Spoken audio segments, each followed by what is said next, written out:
The next story is called A Tree on a Rock. A long, long, long, long, long, long, long, long, long, long, long, long, long, long, long,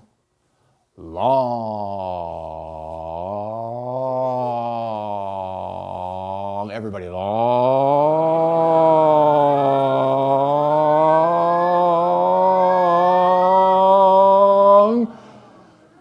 time ago. That's the story. A long time ago, there was a rock, and it had been in a glacier for thousands and thousands of years. And as this glacier receded, this rock was on a precarious perch way up high in the mountain.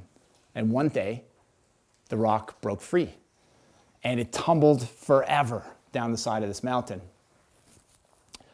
eventually coming to rest in a beautiful meadow. Flat meadow. As the years went on, 8 cedar trees started to grow around the rock. And the rock was massive. And when they all sort of got above the height of the rock and could see each other, they were very excited because they realized they were 8 cedar sisters, all girls. And they had this rock in the center. So they had this sort of sacred circle. They could have conversations and share information, but most importantly, they wouldn't have anyone sort of growing in the center of their circle. And as they got big and huge and giant, mature cedar trees, they cherished this rock more than anything. Now, as the years went on, this rock started to develop a little bit of an ecosystem. Lichen started to grow, which broke down the rock and turned it into soil.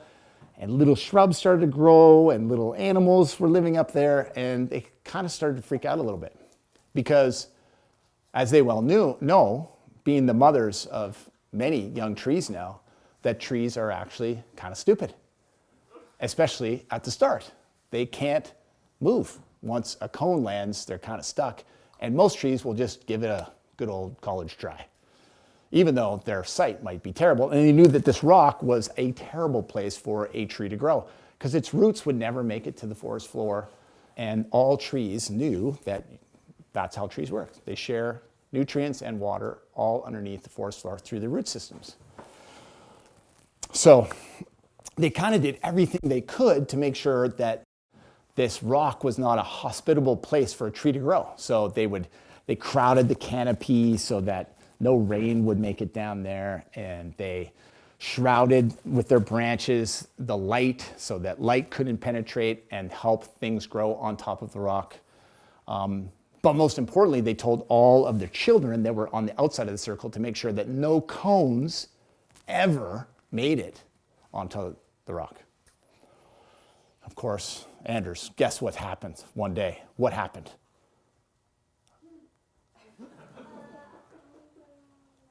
A cone landed on the rock. And the mothers, the sisters, were mortified. And they were singing to the cone, "Don't grow on the rock. Cut it short, now you got no chance." They tried to change their branches so the wind might blow the cone off the rock. They did everything in their power. But, of course, one day, the tree started to grow. Now they started to sing to the little tree like, "You got no shot, little rock, or little tree, just give up now." Of course, the tree was a boy, a young cedar boy, the worst. And he would sing back, "Look out for me, I'm gonna grow real big, I'm gonna prove you wrong." And of course, that's what he did. And he started growing quite quickly.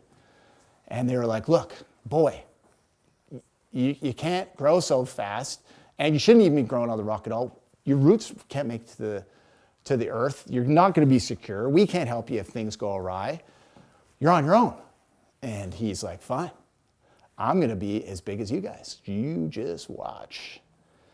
And as years went on, the tree got really quite big.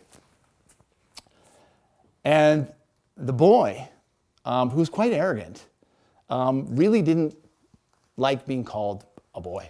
And that's all the sisters called him. It's like, hey, look at me now. I'm a man. I'm so big. And he would sing songs. I'm so big. I'm a man tree. Stop calling me boy. Stop calling me boy. And they would sing back. You're just a boy. It doesn't matter how big you are. You're just a boy to us. You're gonna die soon. Guess what happens? A big giant wind comes through, and a wind unlike the sisters had ever seen before, and blew the boy tree off at a very precarious angle, where he was hanging on by a thread to the rock. And he's like, oh boy, this isn't good. Sisters, if you're ever going to help me, now's the time. I mean, you've been ignoring me and mocking me my whole life, and I'm finally in a bit of a pickle here. Can you help me? I'm going down if you don't help me. And they're like, there's nothing we can do. We told you. Big rock, big tree, do the math, doesn't work. And he's like, well, what do I do? What do I do? What do I do? And they're like, well, there's one thing you can't do for us. And if you do it for us, we promise you that we will sing to you nicer songs when you land on the forest floor, because, you know, it's going to take you a while to die. Trees don't die very quickly. And it'd be quite boring and sad, but we'll sing you really nice songs. And he's like, okay, well, that sounds quite nice. What do I got to do? They're like, well, you are about to fall on Margaret. And Margaret's a little sick right now, and she's one of our favorite sisters. And if you could just nudge yourself so you miss her, you're going to land right beside her, and actually, you know, she will embrace you in her roots, and your life energy will go into her and the rest of us and heal her and help the life force of the forest.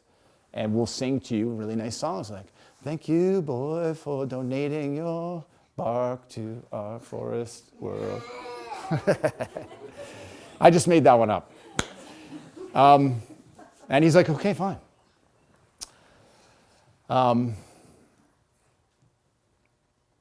So the next wind came, and he tried with all his might and barely missed Margaret and landed in a huge crash on the forest floor. And when he looked up at these magnificent cedar trees who were thousands of years old, he realized and started crying how blind he was. And started crying to them, I'm so sorry. I'm so sorry. I've been so arrogant to you guys all these years. I see it now. And as he looked, he could see that there was these giant branches that would be drooping rainfall that would land onto the rock. And in the east, on cold mornings where the sun rose, there was no branches so that the sunlight could reach the rock.